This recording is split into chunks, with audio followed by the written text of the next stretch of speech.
A Justiça do Rio de Janeiro manteve a prisão da mulher que levou um idoso morto a um banco no Rio de Janeiro. Érica de Souza Vieira Nunes passou por audiência de custódia hoje. Ela foi presa em flagrante na terça-feira por tentativa de furto mediante fraude e vilipêndio de cadáver. O vídeo do caso mostra o momento em que Érica leva Paulo Roberto Braga, de 68 anos, para o banco. A intenção era fazer um empréstimo de R$ 17 mil. A defesa de Érica diz que ela tem laudos que atestam problemas psiquiátricos, né? Além disso, eu também até vou pedir para o pessoal colocar aqui no telão, né, que a Justiça do Rio de Janeiro, sobre esse caso, uma última atualização, né, a Justiça do Rio de Janeiro, né, ela manteve a prisão de Érica, né, que estava com o idoso morto no banco, né? A Justiça ela manteve numa audiência de custódia, né, a prisão dela, né, depois de ter levado o parente morto a uma agência bancária em Bangu, da Zona Oeste do Rio de Janeiro, né? Então ela permanece no banco, ela permanece presa, né, apesar dos pedidos da defesa, da alegação de que ele havia chegado vivo ao banco, né, que é a delegação. E aí temos um documento aqui da audiência de custódia, que vocês podem ver, está na tela, né? Assim, ainda que a custodiada não tenha notado o exato momento do óbito, era perceptível a qualquer pessoa, que aquele idoso na cadeira de rodas não estava bem.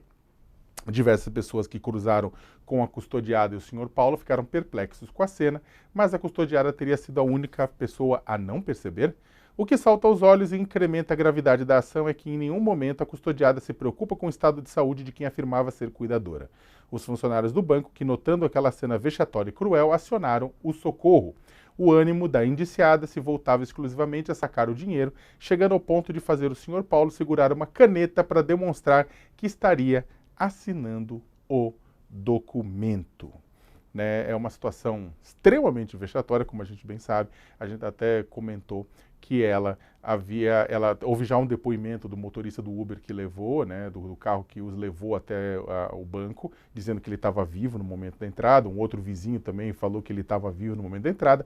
O que a audiência de custódia, porém, considerou que, independentemente dele ter chegado vivo ou morto no banco, havia uma falta de cuidado dela, né, da Érica, que não percebeu, ou mesmo talvez não tenha se importado com o estado de saúde do parente, né, que inclusive estaria debilitado. E sobre isso também tem uma matéria que também está na homepage do UOL neste momento, da Folha de São Paulo, que um dia antes de morrer, o idoso teve alta e foi levado 2 vezes por parente a um banco no Rio de Janeiro.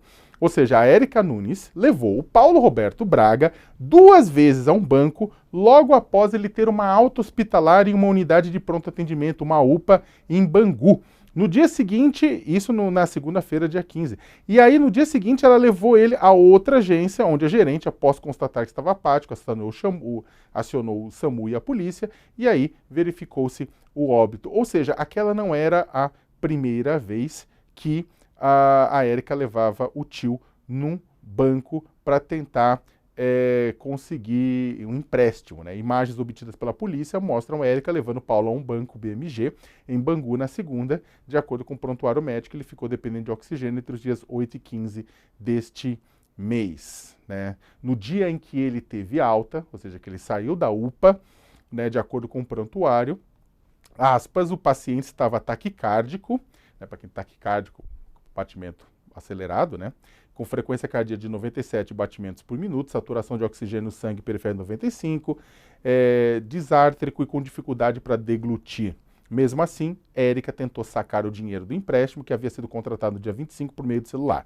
Era necessário que Paulo fosse até a agência pessoalmente para retirar a quantia ou solicitar a transferência para uma conta nominal. Imagens de uma câmera de segurança mostram o idoso entrando na agência em uma cadeira de rodas e gesticulando com certa dificuldade. Não há informações sobre o porquê da falta de concretização do empréstimo e o banco BMG não quis se pronunciar, né? Então, essas informações, o UOL continua acompanhando o caso e mais novidades a gente trará aqui para vocês. O pessoal até pergunta, acho que até é legal comentar, muita gente questiona, mas por que dá tanto espaço para esse caso? Esse caso, ele mostra uma além de ter uma série de referências, né, a uma pessoa falecida, que vai ser levada para dentro de uma agência bancária para tentar fazer um saque, né? Que você tem filmes, você tem séries, você tem uma série de elementos artísticos e culturais que já tinham feito isso em gozação, e a gente nunca imaginou que seria repetido isso na vida real.